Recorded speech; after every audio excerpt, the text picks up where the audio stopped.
सानाम को जोहार गी तबे आर बछर लेका नेस हो Santal बाप्तिस fellowship the youth seminar हुई चुकीदा उदलगुड़ी जिला रे मेना खुमाबाड़ी आतु रे अदो अडी नाय नपाय तिगी हुई पारमना एनते आयमा लका समस्या तहे कार रहो ओना को खन ईश्वरे बंचाव के लिया अदो ओना रिया वीडियो गी थोड़ा गान नेल चुबना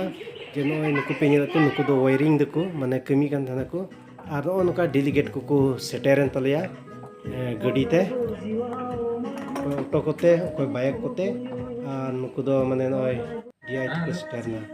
आर नुका को बोलोइना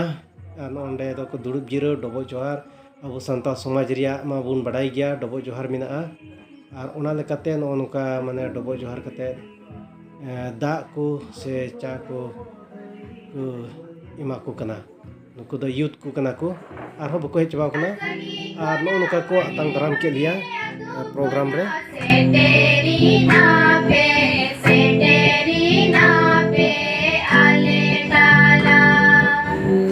तबे नुकु पे नेला को नुकु दो यूथ को कना को और नितो दो क्लास हुई लगी दो कना और नोडे ग्रुप मिना को A group B group C group D group पुन्या ग्रुप ले हटिंग कदा नितो दो क्लास हुआ हां सेता जोहार अड़ी कम गिटार आंजम कान तबे सेता जोहार हे हे तबे मांग रे सिसिजे विक्सर बाडी गुन मा जोहार सारे होय कना जे अड़ी मोज हॉर्मो टीम साउते नवा दिन साउते जतो हॉल मजे दो का बना नवा अवेदारो सरे एम का बना आरा सम कने जेनी आपे हो जतो पे बेस बड़ा गया पे तो बेस बड़ा तिने पे बेस है अड़ी बेस तबे नय पे नेले कुकान नितो दो क्लास हुई तायम क्लास रे चेक को चेक किदा ओनागी ग्रुप रे मिटे डिस्कशन लगी ले एम को और मिटे समय मिना माने 25 मिनट समय एम को और 25 मिनट गे नको डिस्कशन कते ओकोय तीन पॉइंट को उडुक दाड़िया कना और ओना लकाते ग्रुप वाइज ते माने नंबर हो मिना अदो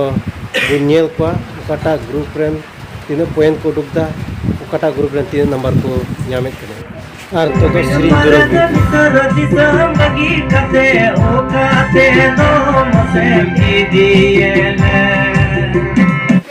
और हो नय पे नेलदा नितो दो माने गेम हुयु कना बॉयज को लगिते और न दो बिलून लेबेत उसा तो पुनिया को तहे कना एबीसीडी ग्रुप रेन को तहे कना मेनका मिटेन दो माने उसा केते नितो दो बिया ग्रुप रेन ना को अदो नुकु हो कोटा को जितो कना नेल को लड़ा और के तन में ट्राई कर रहे हैं मी धौर की बढ़िया